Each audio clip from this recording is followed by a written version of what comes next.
Hello? Where's everybody? Frosh.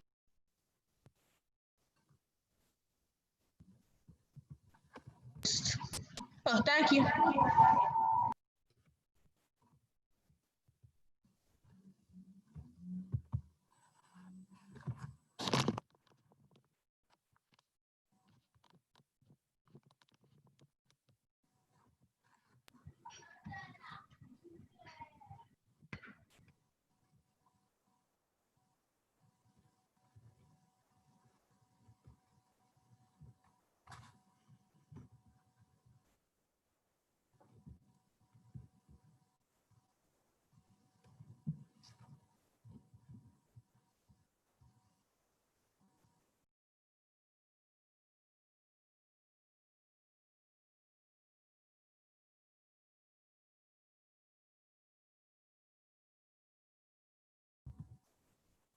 Good afternoon, everyone.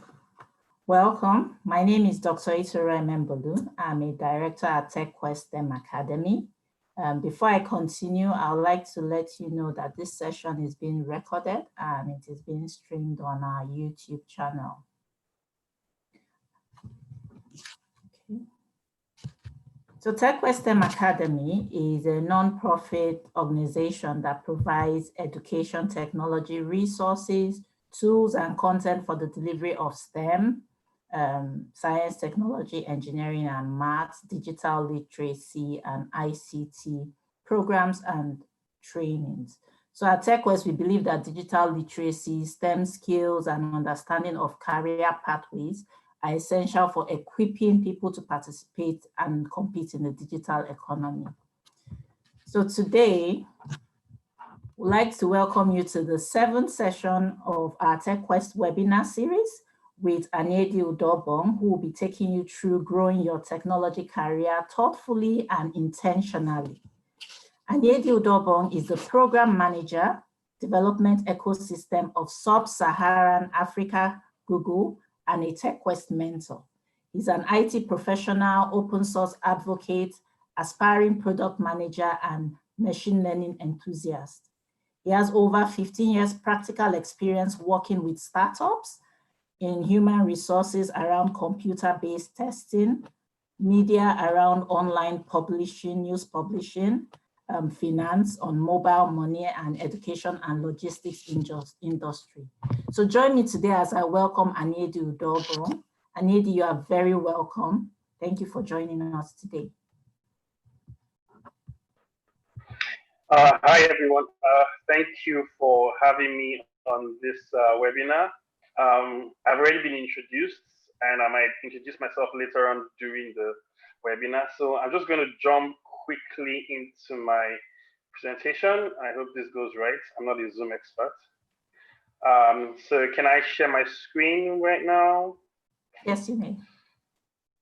Okay. So this is just a second. So first of all, as much as possible, I'd love this to be a conversation. So what I would do is I would just, go ahead, have a conversation. Feel free at any time to ask questions. If you have any personal things you want to ask about my career, my journey, please go ahead and just let me know. Okay. Okay, thank you, Anyedi. For questions, please put in your questions in the chat box and we'll take them from there. Also on our YouTube channels, put in your questions in the chat box and we'll take it from there. Thank you, Anyedi. Good go. Okay, just a second. So,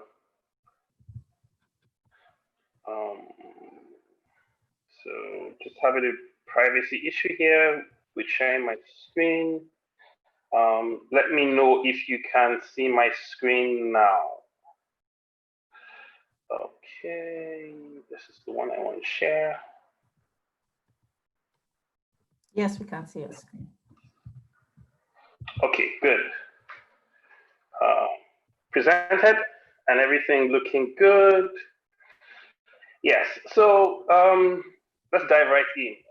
What is it about growing your career thoughtfully and intentionally, right? So I think for me, this conversation is all about the question I get a lot of times, which is where do I start? How do I get started?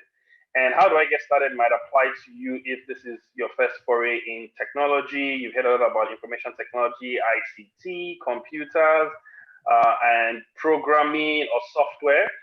And on the other hand, it may be that you are already in technology and software, and then you're considering a specialized career. These days we hear a lot about data science, we hear a lot about machine learning, which I am very enthusiastic about. You hear about artificial intelligence and a lot of other buzzword technologies. Everything is moving to the cloud. You hear about blockchain and cryptocurrencies. So if you're starting something new, how do you start? The second question would be, yes, you decided to get started. What resources do you need? How long will it take you to become an expert? Where do you find help? Where do you find support? Mentorship is a request I get very often. How do you find mentorship? I've even been on a few webinars earlier today, and the question around support and mentorship comes up quite very often. And for me, and I think which should be for everybody, is how do I get my first job, right? How do I get my first gig? How do I get experience? How do I start earning money from either the time, resources, or funds I have invested in technology? Okay, so about me, I work at developer relations at Google, and I've been on this job for about 4 years. This gives me the opportunity to interact with a lot of aspiring software developers, technology professionals. A lot of them are students, a lot of them are just getting started, but it's an entire broad spectrum of people across West, East, Central, and Southern Africa. The Google Developer Groups program, which I would just mention slightly further down this presentation, is one of our programs at Google, which builds community for people with like minds to come together, share resources, share technology, and just generally help each other in growing their software or technology related careers. Previously, I worked at a company called Afro. Afro was like Uber, so it was a ride sharing company. We were building a local version of making it easy for you to grab a taxi and go from place to place. And previously, before that, I worked at Dragnet. A few of you may know about Dragnet. It's a computer-based testing, and I would say more like a recruitment sourcing company. And they build a lot of tests and a lot of technology to ease the process. And prior to that, Tufanex and Paga Mobile Money. So that's the foray of financial services experience that I do have. I'm easily available with this handle, Anyedi Udo, on most places on the internet. So whether it's Twitter, whether it's Instagram, Facebook, even Gmail, usually you would find me with that handle. Getting started. I think this is one of the easiest places to stall, if you put it that way. If you want to have inertia, if you want to find an excuse not to start something, there are a number of reasons and a number of ways in which, if you wanted to dive into machine learning or artificial intelligence or into a software development career, there are 101 reasons not to get started. And if you decide that you're going to say, oh, I'm in an area where there's no internet, there's no community in my area, I don't have a mentor, I don't have a very good laptop, I don't have steady internet connection, there's no one to show me around, no one to teach me. This is one of the easiest places where you can give yourself 101 excuses and you absolutely not get started. But for me, I think the best way to get started is just to start exactly where you are and start with what you have. Now you find out that there are a number of, I would say, resources or materials that you can use if you're starting out in your information technology career. Number one for me is books, like good old books, hardcover, with paper, with, printed. I still buy books till today, right? I don't know if you saw that, but I'm still a fan of books. And for me, being able to start from the cover page, read through the content, and go all the way to the end. It depends on how you decide to read or what reading techniques you use, but I usually advise that unless you're an expert or it is a topic you have covered before, try and read the book from end to end. Books have been reviewed a lot by publishers, by technical reviewers. So in many situations or in many cases, if you're reading through a book, it's actually a well-authored and a well-curated piece of information or collection of information. To go front cover to the back cover, chapter after chapter, and try as much as possible to start at the beginning and get to the end. I know this is not easy. This is difficult advice for me myself to take, but I can remember that at different points in my career, the books I've been able to read from cover to cover or pali to pali, as we would say, have been a huge difference. You may also be someone who likes videos, and there are lots and lots of videos all over the internet, even videos circulating, I would say, on dark channels or dark socials. People have downloaded videos and able to share them peer to peer. In addition, a lot of the apps that you use or you come across, be these training companies like Pluralsight or Udemy, they do allow you to download the videos within their app so that you can watch them offline. You can watch them on the way to work. You can watch them if you are in traffic, if you're in train, if you're in the back of an Uber, if it's late at night and there's really no power or internet connection, you're able to access these videos and watch them offline. Code labs and hands-on tutorials are another thing I also encourage you to get involved in. A lot of the code labs and hands-on tutorials will provide you a direct interface. So if you have access to a phone or browser, when you log in, they sort of set up an environment for you where you can actually just get ahead and start typing hello world, x plus y equals to 2. So those sort of hands-on tutorials that allow you just immediately get very productive, I find them absolutely very useful. Other code labs are ones that actually are very prescriptive, or like cookbooks to tell you how to build your first website, how to create a blog site, and it's usually more like a set of instructions.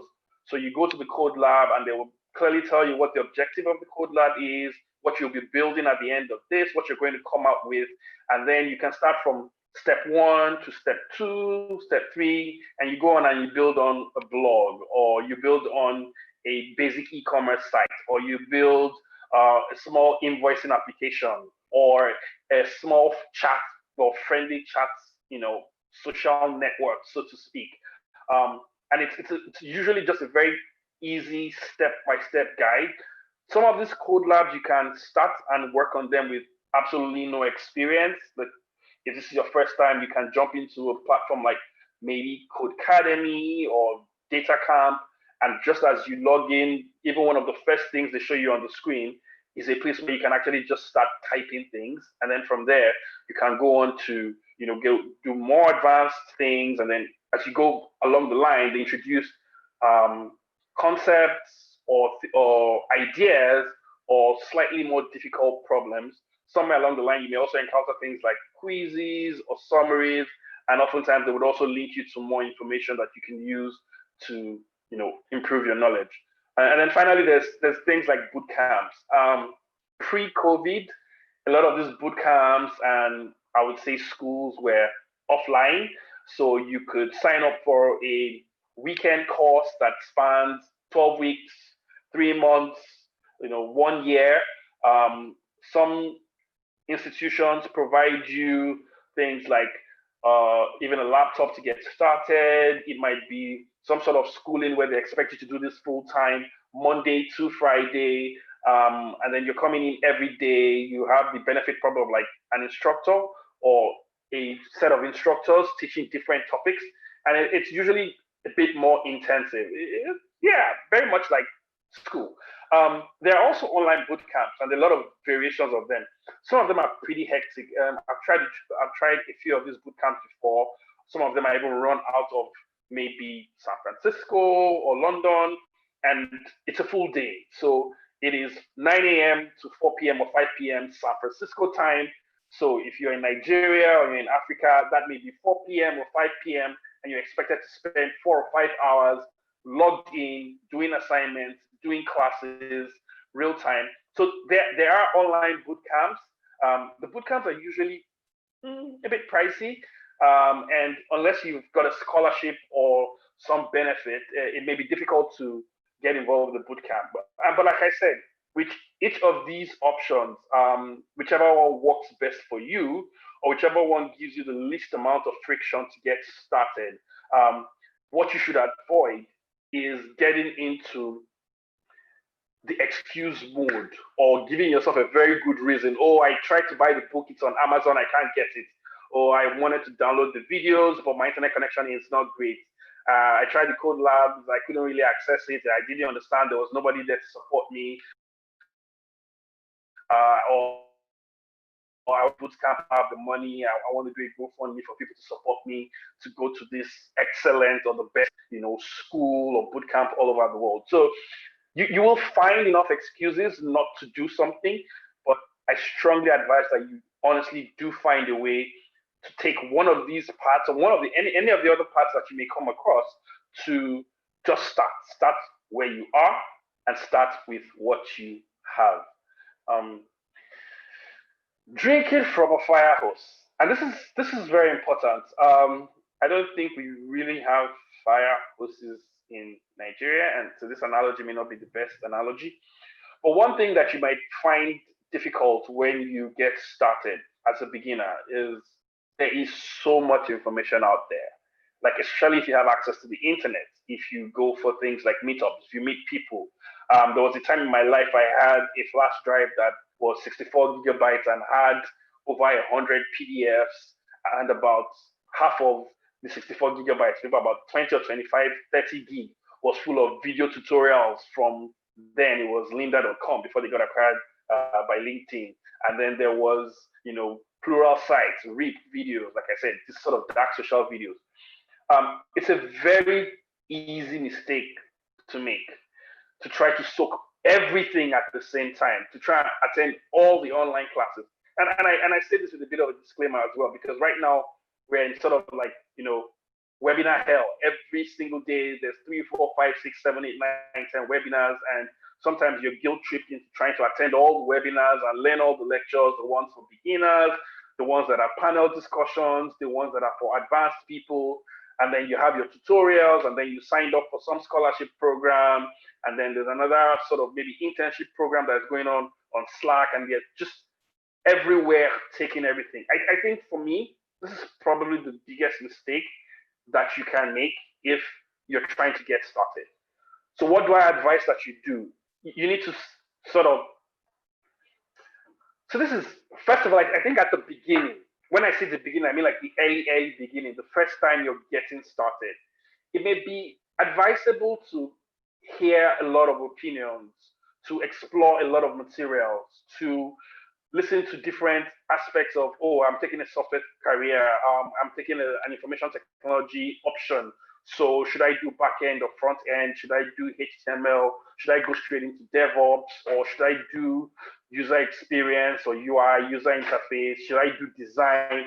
You have these multiple options that it's quite difficult to sort of make that choice initially.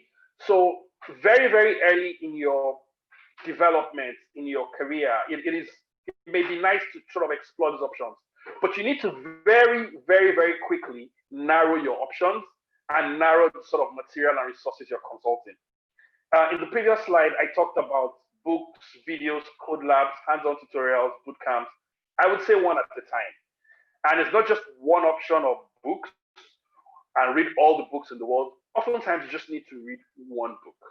If you're going through a set of video tutorials, try and focus on one set of video tutorials. Try and go with that video tutorial from the beginning to the end. So if it's introduction to HTML, or build your first website, or build your first Android app, you may be tempted to just explore all the providers, all the materials, all the courses, everything that's going on around you that is offering you so many options. You need to move away from that mindset and then just stick to one. If you go 30 to 40, 50% on one material and you still don't get it and you can't find support for that material, then maybe you can switch to something else.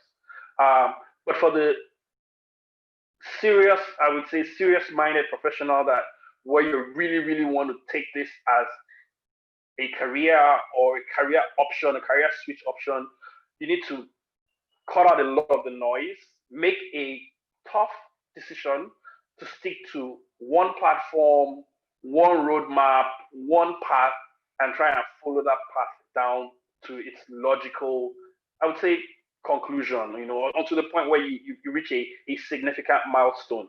So as you get started and you decide to start a new career or a new option or jump into information technology, be rest assured that this feeling that there's just so much information out there and I'm bombarded from so many corners and I'm on social media and I'm hearing about this great material and this better material and this is the easiest material, it definitely can feel like drinking from a fire hose, and you have to resist the temptation not to fall into this trap.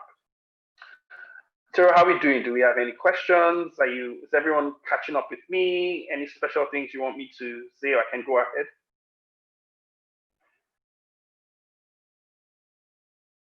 You can go ahead. You can go ahead, Onyedi. Okay. Okay. I will continue going ahead. So the second thing is, it is going to cost you something to get something. Whatever is even free, even open source, even sometimes if somebody offers you a free beer or a free drink, you're going to have to commit something to it. More importantly, if you're taking the leap of moving to a different career or exploring a new career, and I'll give myself an example, you need to be ready to step out of your comfort zone. The things you did to get to where you are not going to be enough to get you to where you want to be, right? So you've come this far with your knowledge, with your experience, with your hustle, with your study, with your commitment, with your passion, and you've really gotten somewhere, and that is commendable. Now you want to go to somewhere else, you're going to have to make another move. So stepping out of your comfort zone may mean, if you were working 9 to 5, or you're working morning till afternoon or evening, then you're going to have to put a little bit of an extra effort. You're going to have to, give up one or two things. You're going to have to do something that you may find difficult, which may mean you going out of town. This may mean you making an extra move to go somewhere and attend a class. This may mean you sacrificing some aspect of either your personal time or some aspect of your comfort, right? It may mean that you may need to wake up an hour earlier.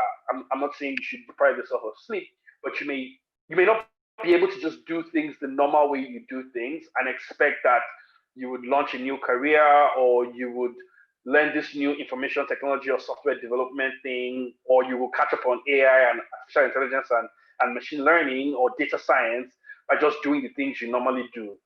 There's this famous quote by Arthur C. Clarke that says, the only way of discovering the limits of the possible is to venture a little way past them into the impossible. So you are definitely going to encounter limits. I have encountered limits myself. Even right now, it could be anything from, oh, I have another webinar to prepare for today, or oh, I want to take this course. I'm going to have to every Friday stay back in the office for another 3 or 4 hours. And then because of that, there's going to be a bit of traffic on the way home. So I'm going to just limit myself and say, do you know what? I'll burn out 2 or 3 hours. I will relax for another 1 or 2. And then at 8 p.m. or 9 p.m., I'll start my journey to go home. So I have worked with a lot of developers. I have followed the career of many of them. I have, interacted with people, offered advice, listened in on conversations from startup founders. And one common thread, one common principle, one common maxim I've seen for the most successful, if not all the successful ones, is they've done something a little bit extra to step out of their comfort zone. So, and I'll touch on this again later towards the end. If you feel there's going to be any way for you to do this, to grow your technology career, and in the title to this talk, when I was going over this with the team at TechQuest, at TQSTEM, it was very clear that you have to do this intentionally, right? You have to do this thoughtfully. You're going to have to think of what you're going to do to grow your career. Else, your career will either be stagnant or it may even start, going the other direction where at some point people realize there are people that can do the job you're doing better than you do, probably for even less money. So whether you're a consultant or a contractor or an employee, especially in the information technology arena, you could easily become out of date, right? So stepping out of your comfort zone is you committing to like lifelong learning. There's nothing like, oh, I now know it, I can stop now. You're just going to have to continue putting a little more effort and forget about some of the successes you've already had or some of the progress you've already made, and then really making a conscious effort to stretch yourself just a little further, right? So finding support, it's usually one of the biggest, queries I get also from people. It is, you cannot say because you don't have support, you're not going to get started, or you're not going to try to grow your career, or you're going to give up too early, right? I've listed 4 broad categories where I feel you can find support. The first one of them is groups, meetups, and webinars. And I can speak a lot about this, right? So I told you about the programs which I run, the GDG program at Google, and also the DSE program, which is indirectly under me for, East, West, Central Africa, Southern Africa, Sub-Saharan Africa, as it's also called. These groups usually are places where people come together within a geographic or a local area and share their knowledge. They come and they want to learn. They want to teach one another. They organize meetups, workshops. These days in COVID, you have things like webinars that are going on online. And these webinars are usually targeted at a specific target group. They're usually targeted at people of maybe a specific knowledge area, knowledge range. So it may be for beginners, it may be for intermediate, it may be for experts. If you're on this webinar, I think you've already made a very positive move on how you can find support. Hopefully the information we're giving you in this webinar, any of the previous 6 webinars, and the webinars to come will continue being a source of, information when you get stuck, when you want to get started, when you find yourself in a position where it's a bit difficult. Then you're able to just like say, okay, I turned up at this group, I turned up at this webinar, there's a period for question and answers. This is the question that is really bugging me. And then I go ahead and then I ask that question, and hopefully you're able to find the kind of support or information you need. The second one is role model, mentors, and sponsors. I've written about this on my blog, and I will make a reference to it. I'm not going to give you the link to my blog. I don't believe in direct spoon feeding. If I told you I've given you a blog, what I expect you to do is go maybe search for it on your favorite search engine and find out I need you those blog or something like that. That's kind of like how you find information, and I would make a bit of a reference to that also towards the end of this presentation. The actual thing here is we get a lot of people talking about mentorship. I want a mentor. Like I said, I was on a webinar this morning and somebody was really saying, oh, I don't think my career is going to be able to make progress if you don't have a mentor. Mentors are great, but mentors are not everything, right? And even beyond mentors, you can actually have a more supportive structure or person or influence in your life, and that's a little bit about sponsors. But one of the easiest things to do is to have a role model. And these days, with social media, with things like LinkedIn, Twitter, Facebook, it's easy to find who your role models are and follow a lot of the information and advice they give. So for me, there are people that would love to mentor me. Maybe I would love Elon Musk to mentor me. Maybe I would love Google CEO Sundar Pichai to mentor me, or even Bill Gates or anyone to mentor me. But oftentimes, I don't have direct access to those people. But I can role model. I can make them my role models. And by being my role model, it's easy for me to go pick up a book like Hit Refresh, written by Satya Nadella, the current CEO of Microsoft, and I start getting an idea of his thinking. If I follow him on LinkedIn, I look at the things he publishes. If he gives a talk at the opening of the launch of a new product or some conference, I can listen in on the things he says and the advice he gives. and that should be, I would say, enough, sufficient. And it may not be all I want, but usually it's all I need to make my next move or to figure out where is technology going in the near future. So it's easy for you to make a role model of everyone, even in the Nigerian technology ecosystem.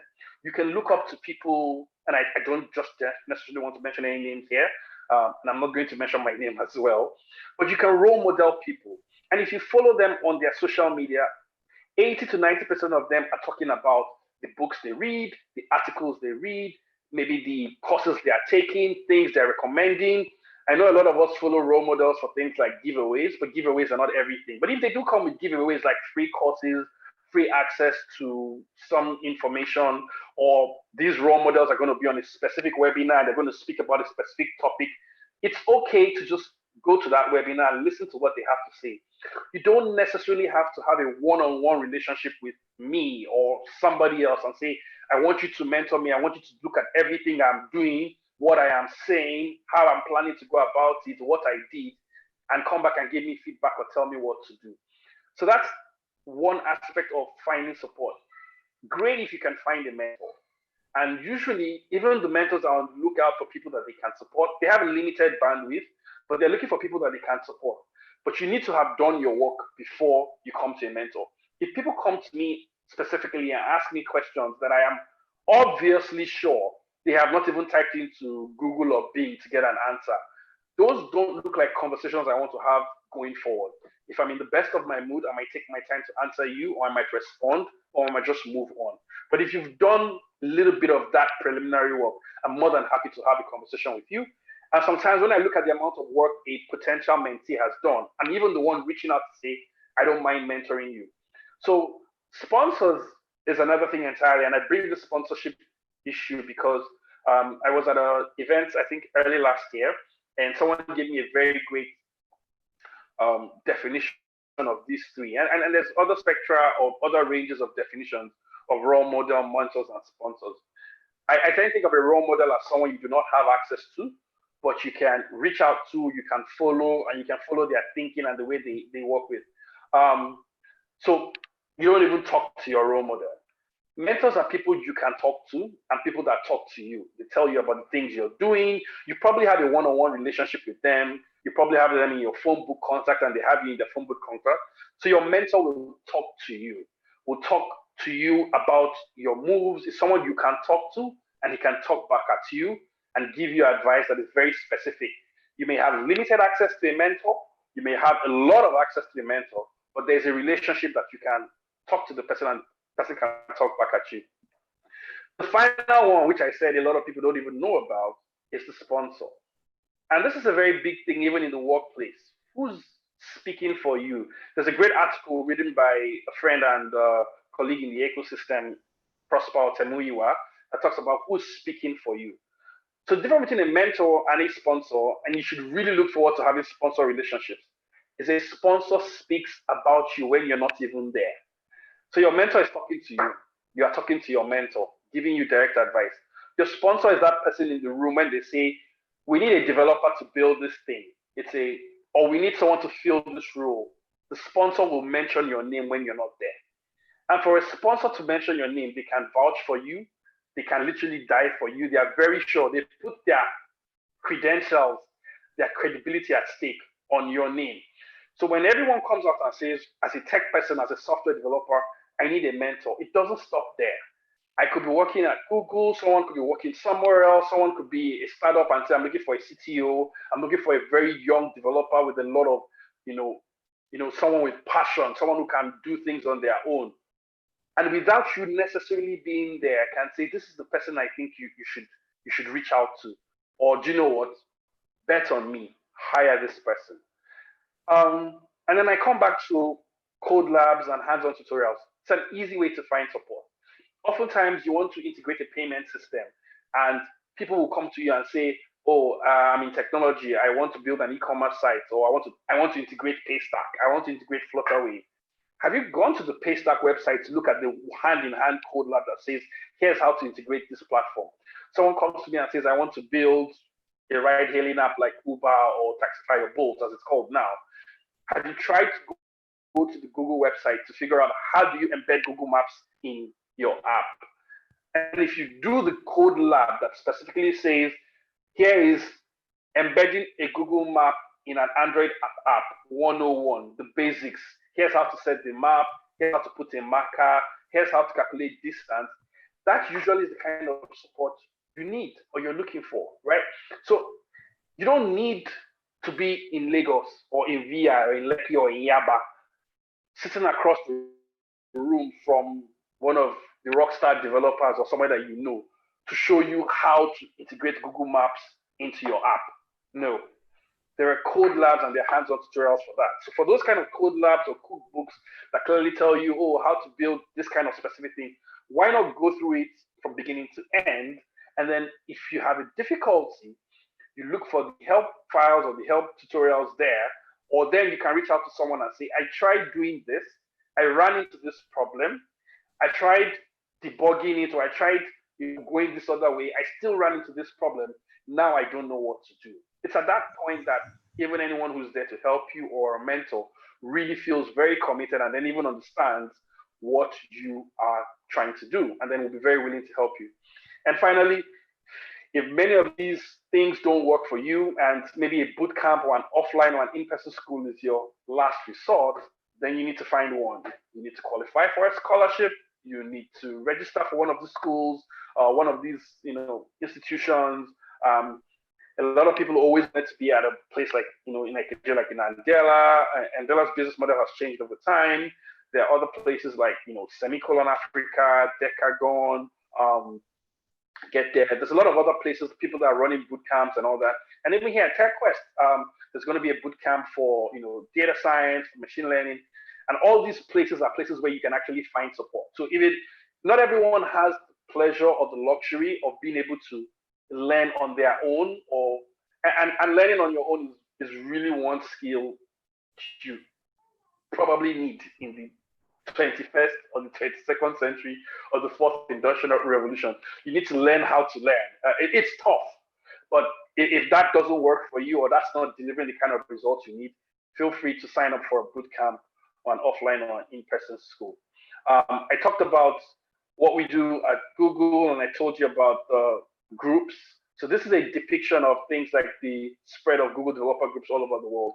And I say this very often that I'm quite happy and proud that those before me and the people I work with have ensured that this map is not blank in Africa. A lot of times you look at maps like this especially about positive things. And when they show the whole map, all you see is things happening all over the world. And then in this area of the world, things are blank or non-existent or dark and stuff like that. So there are over 1,000 chapters in more than 140 countries, fully represented across Nigeria, across sub-Saharan Africa, West and East, even in South Africa.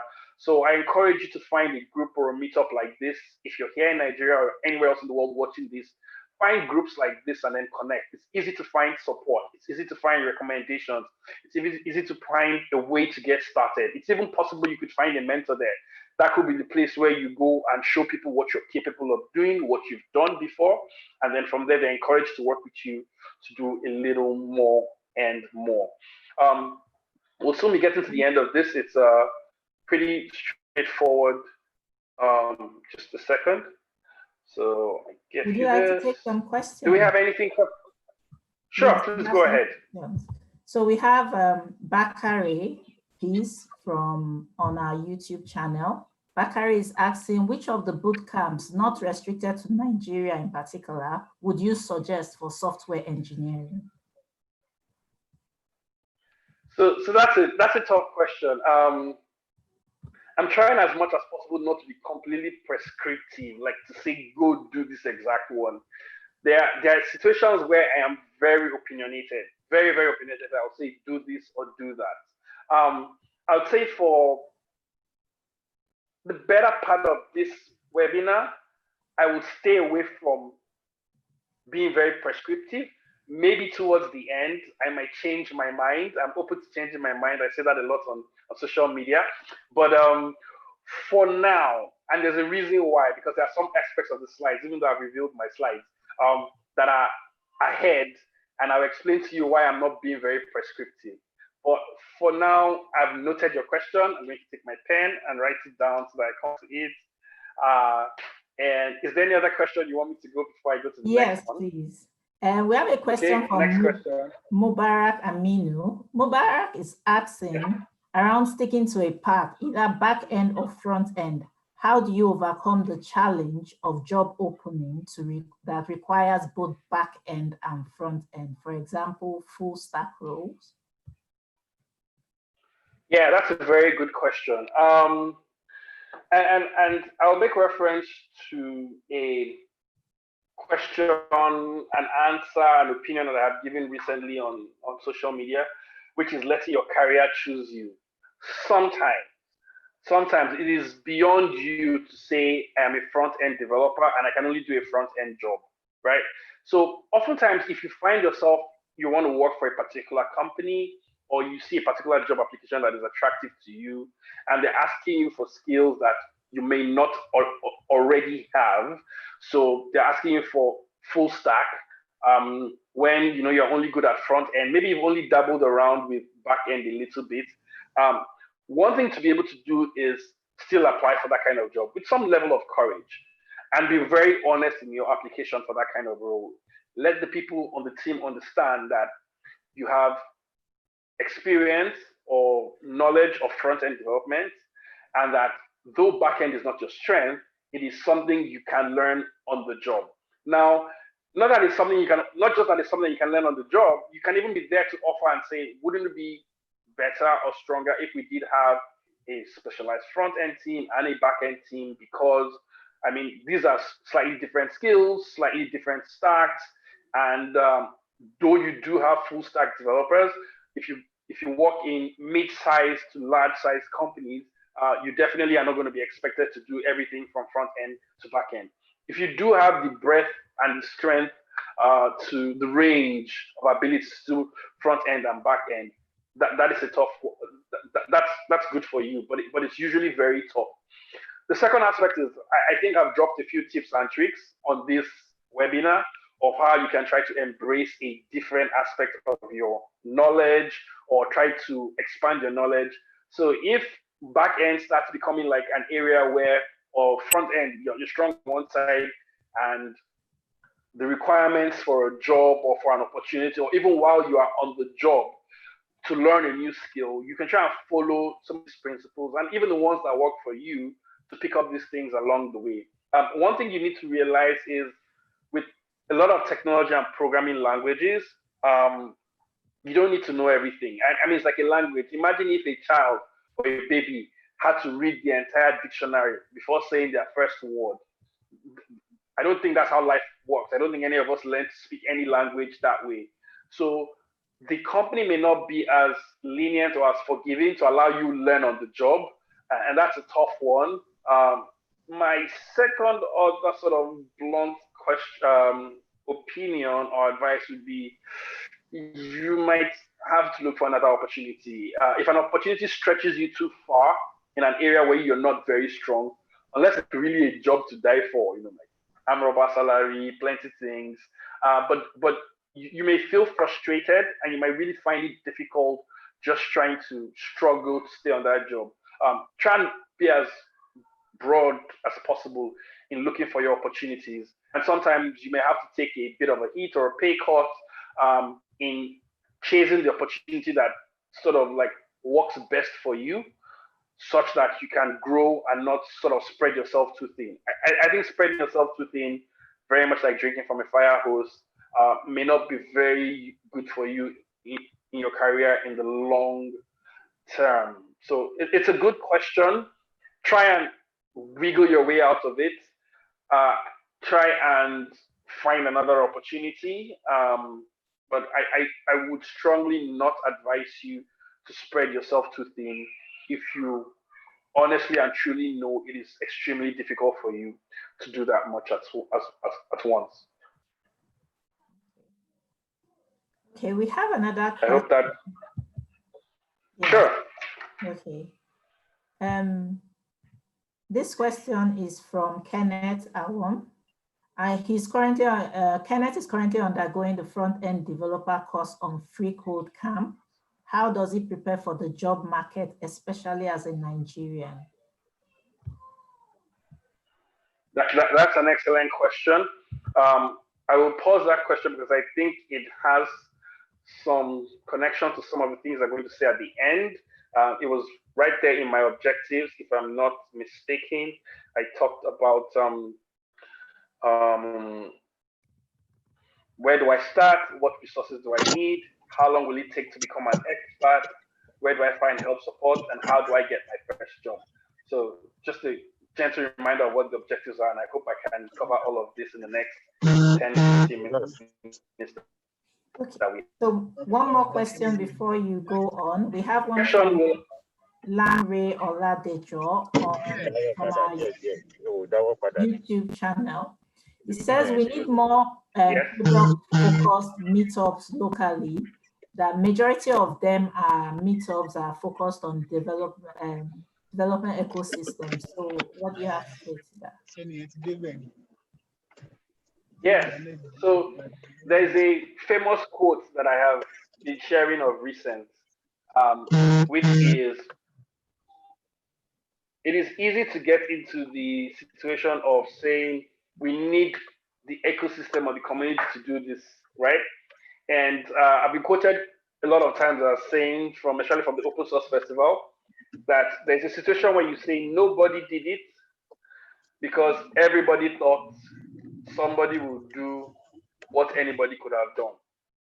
So if there are not enough product-focused meetups, maybe the people driving the community, the people leading the communities, or the communities that are available are not focusing on products, like actually building things during the meetup, or sharing real life experiences of building things during the meetups, then you can be the change you want to see in the world. You can go ahead and champion this cause. You can go ahead and approach a meetup organizer the same way you're approaching me. And I'm taking this as feedback myself and say, based on what Larry has said, maybe I should get one of the communities where I have some influence to do something more product specific. But I do know that I have seen a lot of meetups, especially on the front end side of things, especially from a community like frontstack.io, where they're very, very clear that in this meetup, we are going to discuss how to build this product, right? And how to use this technology to solve this problem. Or here's how we use this technology to solve this problem when I was doing my job. So end-to-end meetups where you actually have hands-on and you code. Usually one of the struggles we have at meetups is just providing sufficient internet. So when you have a meetup that has maybe 50 people or 100 people, or in some cases 800 to 1,000 people, it usually is a difficulty that comes from the service provider to provide internet for everybody, right? So more importantly, what I'm trying to say is, don't get too sucked into going into every single meetup. Try and find the meetup where they actually talk about building or doing hands-on development on a specific product or along a specific product line. And if those communities are non-existent, or those kind of events are non-existent, the onus is on you to try and set it up. You don't have to be the one who ends up being the expert. But if you're able to look at the people who are great at doing a meetup, you can reach out to someone if you feel is a good developer, if you hear someone is a good developer expert or is a CTO of a company, you can reach out to the person and say, oh, my friends and I, my community and I, my university students and I want to organize a meetup where we want you to come and show us how to build a product like this, an API or an integration like Paystack, or a front-end app like the Iroko app that is used for watching videos. I want to build like a Netflix or an Iroko. Can I find the developer or the person who actually built this, and how much of that information can that person come and share with me? And there's a lot of differentiation going on in meetups these days. You have a situation where people are, breaking up. So you have some big meetups like maybe GGG or For Loop and things like that. And then you start having these smaller pockets of meetup of like maybe Flutter Lagos or Go or Python or Android Developer Nigeria. You sort of need to find, like I mentioned earlier, Frontstack. You need to find that other smaller, more specific gathering that speaks to the knowledge you want to acquire, possibly in the way you want to acquire it. So that's a very good question, Larry. So there was a question on, oh, I'm on this front-end development thing on Free Code Camp. How do I get a first job? And this is links to this aspect of my question of my presentation where I talk about visibility, recognition, and promotion. I can start from the promotion end and tell you it is quite difficult, especially early in your career, for anyone to promote you.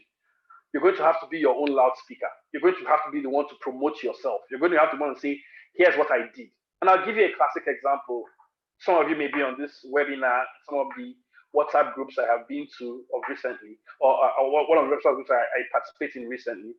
I put out, someone reached out to me and says, I'm looking for a front-end developer.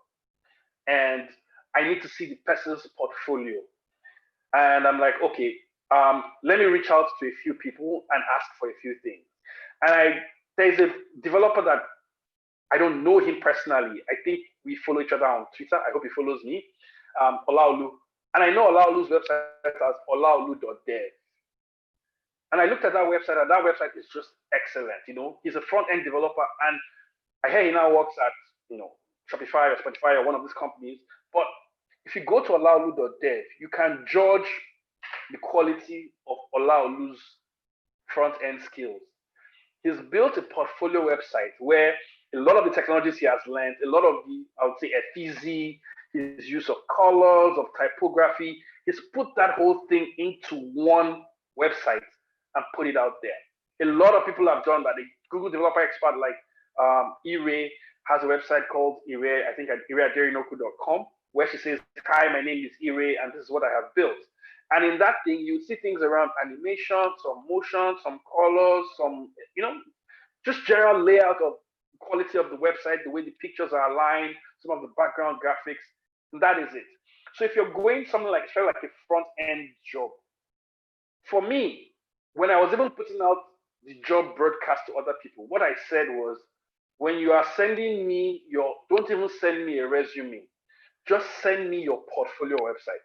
I don't even necessarily want you to send me a job you have done. So don't come and tell me I'm the one that built MTN's website or TechQuest website. I want you to show me a website that reflects your own creativity. Because if you're building a website for somebody, you may be limited by their brand colors, by their creativity, by their specifications, by their use or non-use of animations or whatever. But if you're building your own flagship thing, you know, if you're building a website that epitomizes who you are.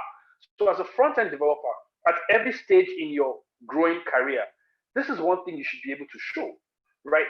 So if you only know basic HTML and JavaScript or basic HTML and CSS, build a beautiful HTML and CSS website that identifies you or exemplifies you. Now, there may be a section for gallery or portfolio where you can able still list all the other projects that you have done. And people can see the variety. Oh, he has done something for an oil and gas company. He has helped an e-commerce company build something.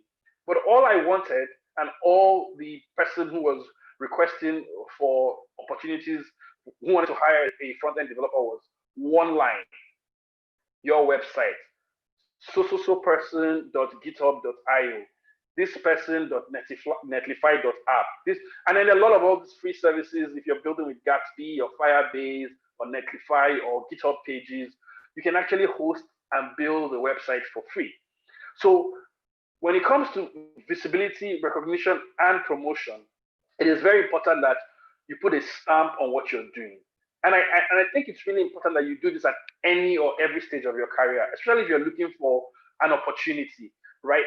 Now, if you're into something like data science or machine learning, a lot of people do, especially those on the research side. They do research papers. So they write a paper, they were trying to solve the problem around maybe Pidgin English or Nigerian food, or doing something around translating Yoruba hymns or generating something. You go, you do something, you write a blog post about it, you tweet about it, you publish a paper about it, depending on the field you're in. For front end or back end, you totally need to show something. And John Resnick, a few people might not know him, and I've been using this quote recently, and this is not the ultimate. He says, when it comes to hiring, I'll take a GitHub commit log over a resume any day. So those who don't know, I mean, GitHub is a website where you have a source code repository. A lot of people, when you're building your project, you push to GitHub, you save, you make changes, you make commits, and you keep improving on the project. You can also go and participate in an open source project or somebody's project and make contributions to that project. You can make changes, you can optimize, you can refactor, you can add things, you can make it better. And having a GitHub profile can sometimes be enough when you are presenting yourself for a job. If you're presenting yourself for a job to me and you're a back-end guy and you don't really have that portfolio website to show me, and you give me your GitHub profile and I go and I see how active you are on GitHub, what sort of contributions you've made, what sort of projects maybe you have started and handed over and other people have now come to join, what major open source projects could be Kubernetes, it could be TensorFlow,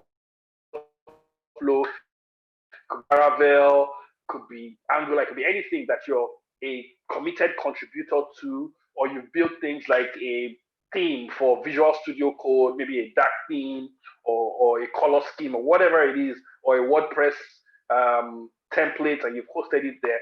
So things that show your track record and put you out there that you can easily point people to, or people can just discover organically. Those are one of the ways to gain visibility and recognition. It's not enough to say I have done the free code camp front-end developer certification or I finished the course. When you finish the course, what did you build with that course? Even if they teach you how to build a specific kind of website, you don't necessarily have to build exactly that same website and show that that is your portfolio. You can build a similar website for a different domain. You can decide to build a website for Murtala Mohammed International Airport and show some APIs and flight tracking and package this whole thing and say, here's my version of this. I've seen a lot of people go and take on a specific website and say, hey, Jumia or hotels.ng or Wakanao, here's a better version of your current website. I've taken all your content, I've rearranged it, and here's what I think it will look like. I mean, late last year, we got this one about somebody who was a designer and designed a new logo for Innocent Vehicle Motors. And then he got recognition, got a lot of promotion. Did Innocent finally change their logo because of him? Not necessarily, but I'm sure he's going to get a lot of recommendations and other people reaching out to him, and possibly maybe from Innocent themselves, they even gave him a token to show. So being visible, things like participating in communities, leading, speaking at those events, building something and showing it, reaching out to people and making suggestions on how to make things better, turning up at a webinar and asking very specific questions. It is easy for people to reach out to me. People reach out to me on Twitter and say, I was the one who asked you this specific question at a webinar, or I was the one who raised up my hand and you explained this thing to at a particular meetup. It's visibility. And very often we tend to build relationships from there. Very often I now ask, so what are you into and what are you doing? So to sort of stand out from the crowd or to just give yourself a little bit of an edge, you have to invest a little bit in being visible and recognizable. So for the person who's talking about front-end developer market and being marketable and being visible in the world, I would say build something. If you don't even necessarily need to wait for someone to give you a job. Build your portfolio website, put it in your signature on Facebook, Twitter, wherever you are active, link, and let people start reaching you there. Let people even know how to contact you.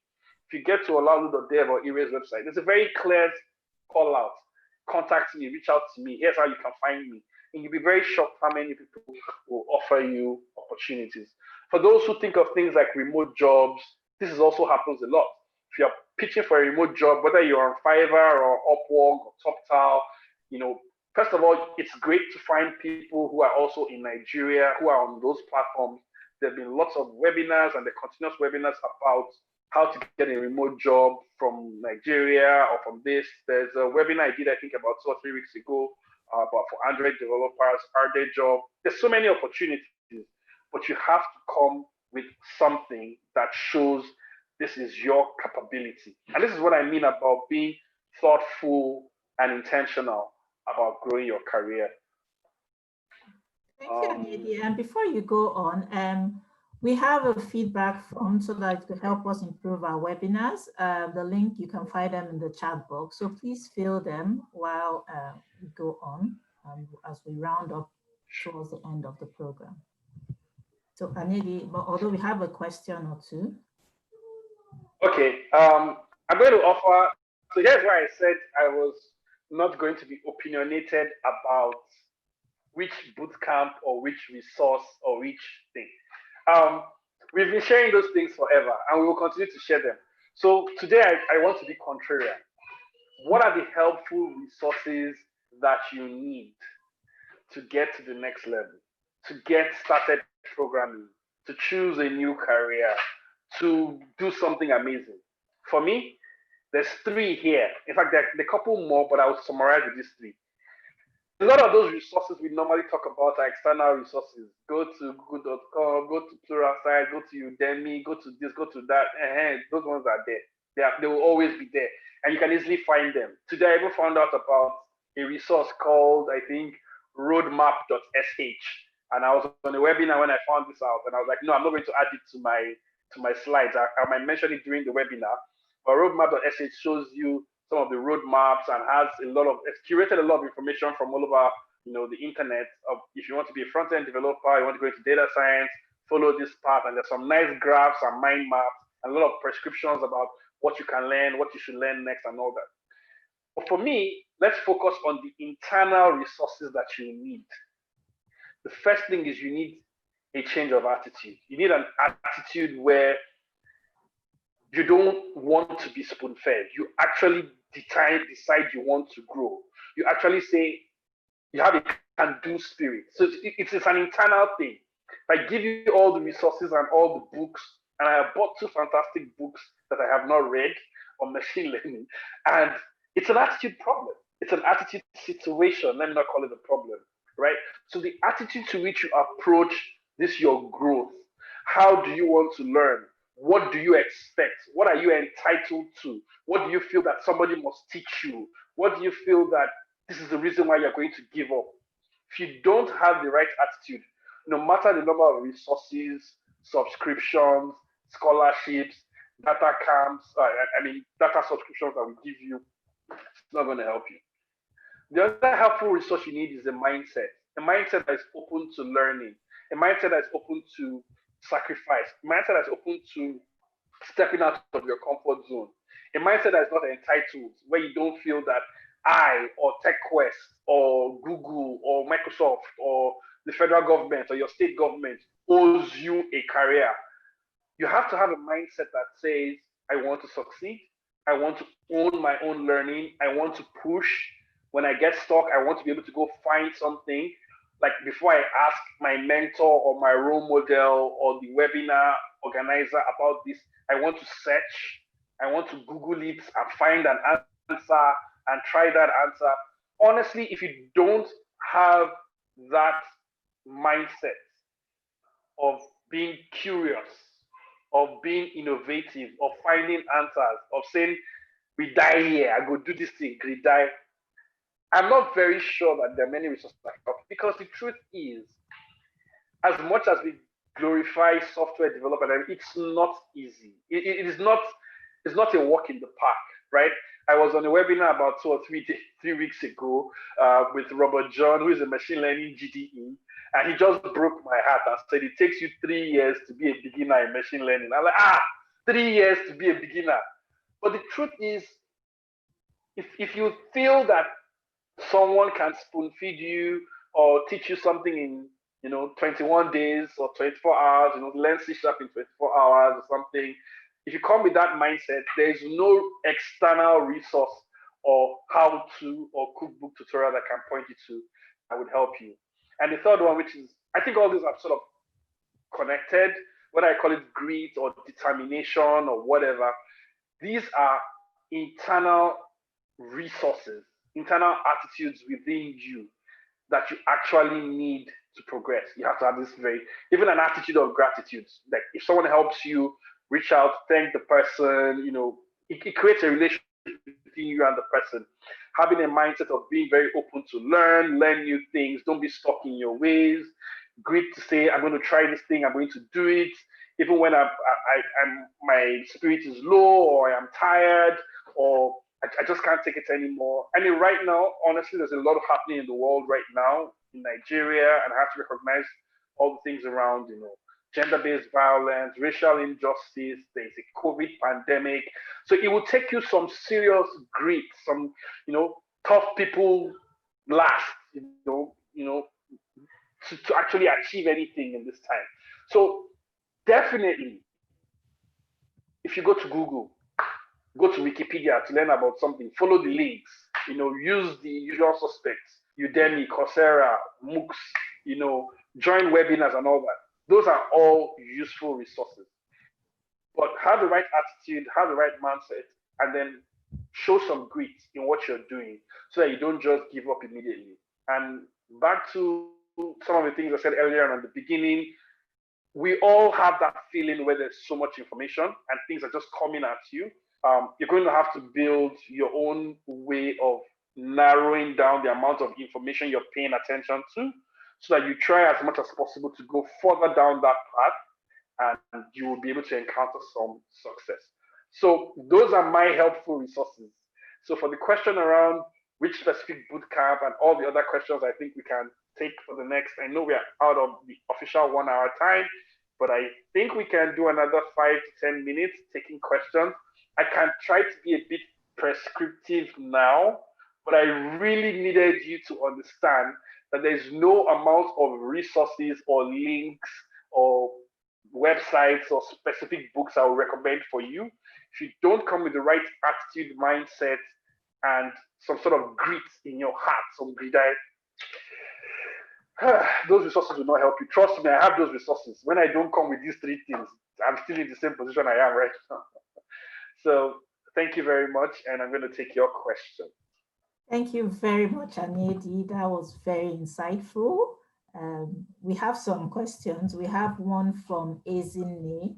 Ezine is asking, how can one who is a non-coder in a tech move the career towards non-coding roles such as program manager and all of that?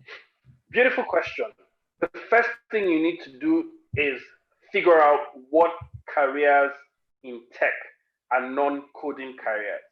Give you an example, and I think this is public information. At Google, we have lots of lawyers in the thousands, in the tens of thousands. You have finance people, you have sales people. A lot of people working even in the Google Nigeria office are not coders, right? So you need to, first of all, start figuring out what are the careers in technology. There are lots of posts that have come from, if you follow either, I think my colleague Ada Oyom, she has an organization called She Code Africa. We have a program called Women Tech Makers. There's also another lady called, I think, Adora Wodo. She's on YouTube. They've done the work of listening at what are these careers. And I'll give you some. Product manager, program manager, in any of these careers. I think a sort of like standard template of how do you progress in these things is what I've tried to share in this webinar. Find some book, find some resource about product management, about program management, about project management. Sorry, I've skipped one step that I have not emphasized well. The first step is trying to find out the list. That's what I was trying to say when I gave all those references. Find the length and breadth of careers in technology, from research to program management to product management. Find all those non-coding roles, and there are many. Even accounting, even in law, intellectual property rights, there are many. Once you found that role, try and find a good book, a good video, a good tutorial. Honestly, these days, there's nothing you cannot learn online. I learned how to swim on YouTube. So I don't think it gets worse than that. Like, how do you learn how to swim inside water? On YouTube, online, right? So you can pick up those things and start with the basic, what is program management, search on Google, search on YouTube, look for a resource like Udemy or Udacity, try and find a free book or an ebook. Sometimes it's going to cost you some money, and that money might be in the dollar equivalent, maybe like $10 or $9 for some of these courses. Please try and find, I'm sorry, but try and find that 3,000 Naira or 4,000 Naira to buy that course or to take that course for free. Most of these platforms, when you register, they give you 7-day free trial or 1 week or 10-day free trial. Make the best of that free trial, and then follow things like blogs, find role models or influencers in that program, whether it's program management, you could reach out to someone like me, you could ping me on Twitter, you could say I'm looking for a program management resource or book, or if you have a book you've read before, maybe you've bought the new edition, you're looking for someone to give the old edition. I'm here, can you send this to me, or can you give me a 30-minute session to speak with you about this role, or can I visit you in your office or talk to you? So definitely my two suggestions are, first of all, on a broad level, find out what those non-coding roles are, especially if you're not the coding, logic, mathematics, algorithm person, but you still have an appetite for technology. Find out what those roles are. Try and do a little bit of very basic research, 1-2 paragraphs of what each of these roles are and what a day in the life of a UX developer or UX researcher or UI designer or product manager are. And then find either a role model or a community where you can to. For those of you who are into product or product management, there's an amazing community called Product Dive, run by Toby or Tokiti, I think I got her name right. Search for productdive.com and see whether you can plug into that sort of community to learn a little bit about product management and some of these non-coding technology courses or careers. I'm going to end my presentation now and just stop sharing the screen. Yeah, so I'm going to look in the chat. Whoa, there's a lot of chats.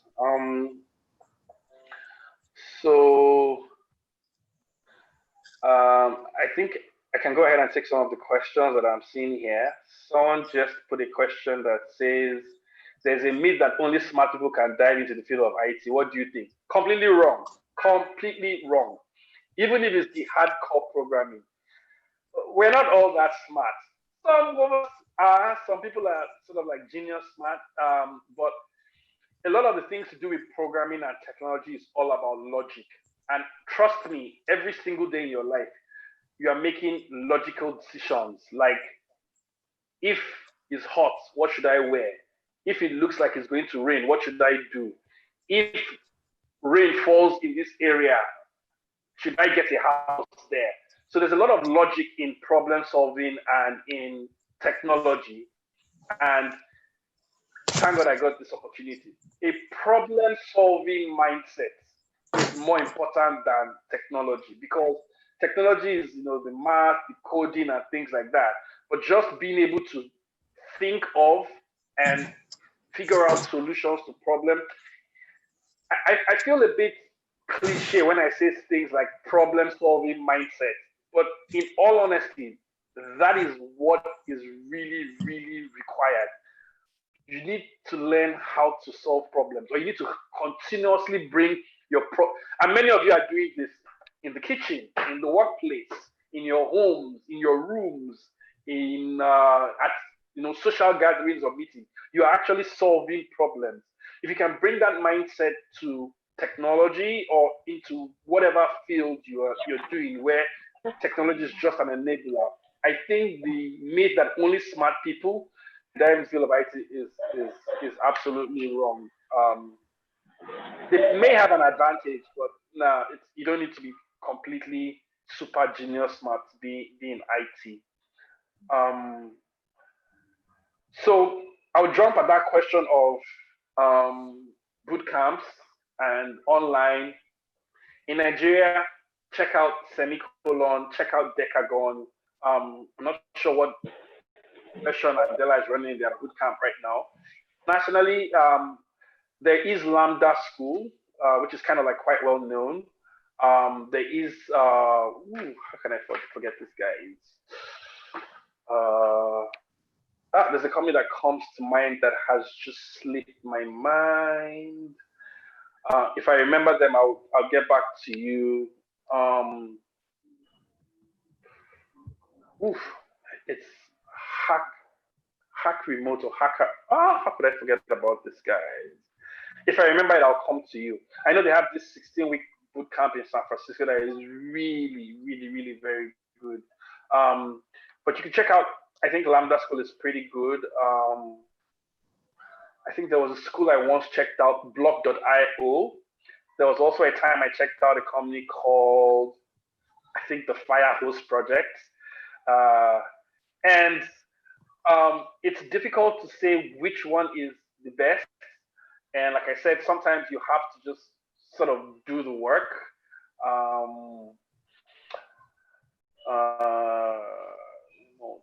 Boot camp. I'm doing a quick search for this company. I think it used to be called Hack Remote. I wish I could remember then, because I really did like their program.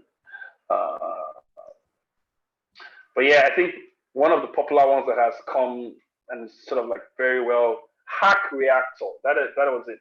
So Hack Reactor by Galvanize, and I think they now have like an online coding bootcamp. Some of these bootcamps are pretty expensive. Like they could go all the way to $10,000, right? Can be crazy. You don't need to go for the thing that is the most expensive. Please feel free to make the best use of all the cheap and easy resources that are out there.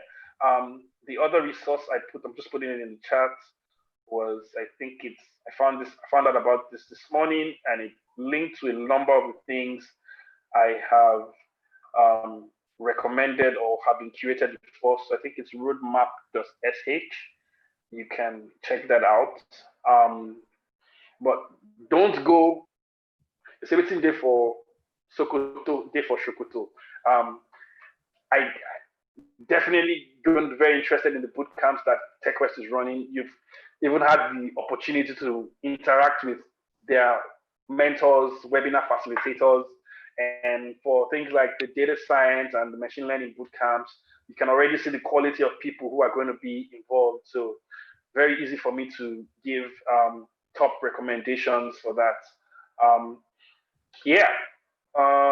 Is there any other questions that you want to call out, or I postponed answering?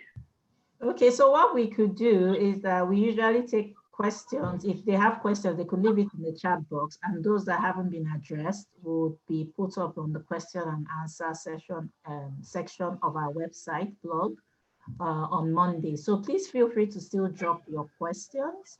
I know we've run above the time limit, the time period we said we would.